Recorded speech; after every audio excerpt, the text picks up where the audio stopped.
नमस्कार एमजीआई किचेने सकल बंधुदेर स्वागत जानाচ্ছি। आज के आमार रेसिपि सबुज मुग दिए मोचार घंट। रेसिपिटा खेते खूबই সুস্বাদু হয়। सबुज मुगे प्रचुर प्रोटीन, मोचातेও प्रचुर प्रोटीन, नारकलेও प्रोटीन। नारकल হচ্ছে पेट ঠান্ডা রাখে আর এর মধ্যে কারি পাতা দিয়েছি, কারি পাতাও পেট ঠান্ডা রাখে। আসুন ভিডিওটা শুরু করছি। দিয়ে দিচ্ছি সবুজ মুগ, এটা আমি ধুয়ে নিয়েছি। আর যতটা ডাল তার 2 বাটি জল দেব।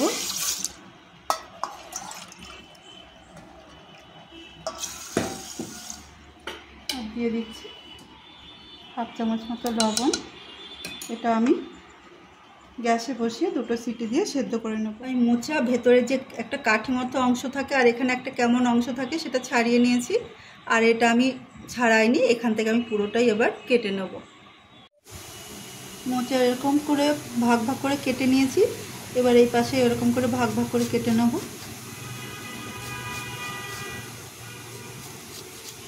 ছোট ছোট টুকরো করে কেটে নেব। আমি মোচা এরকম ঝুড়ি ঝুড়ি করে কেটে নিয়েছি। এবার আমি একটু তেল দিয়ে মোচাটা মাখিয়ে রেখে দেব। দিয়ে দিচ্ছি নারকেল কোড়া, পেঁয়াজ কুচো, হাফ পেঁয়াজ আছে, 4-5টা রসুন,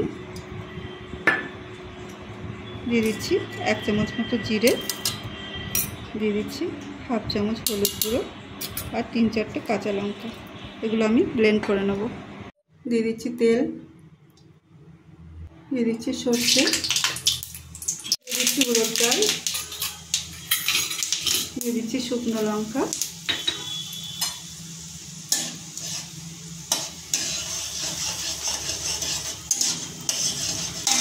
এবার দিয়ে দিচ্ছি কিছু কারি পাতা।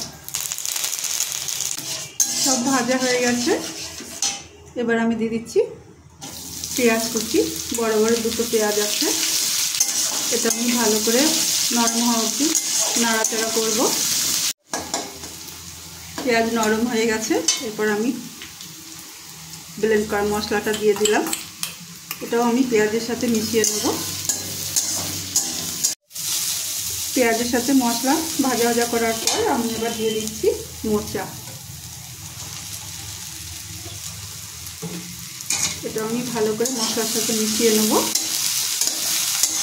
এবার দিয়ে দিচ্ছি লবণ। লবণ দিয়ে 2 থেকে 3 মিনিট মতো নাড়াচাড়া করে সবজিটা ভেজে নেব। এরপর আমি দিয়ে দিচ্ছি সেদ্ধ করা সবুজ মুগ। ডালগুলো ছড়িয়ে দিয়েছি। এবার আমি দিয়ে দিচ্ছি মশলা ধোয়া জল। এবার আমি চাপা দিয়ে লো ফ্লেমে কুক হতে দেবো। 2 থেকে 3 মিনিট পর চাপা খুলছি। মুগের সাথে ডালটা ভালো করে মিশিয়ে নেব। রেসিপিটা আপনারা যদি এইভাবে বাড়িতে তৈরি করে খান দেখবেন খুব ভালো লাগে, মুখে লেগে থাকবে এর স্বাদ।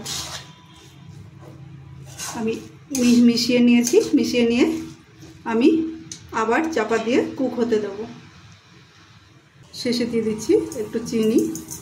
এটা দিয়ে কিছুক্ষণ নাড়াচাড়া করে আমি নামিয়ে সার্ভ করব।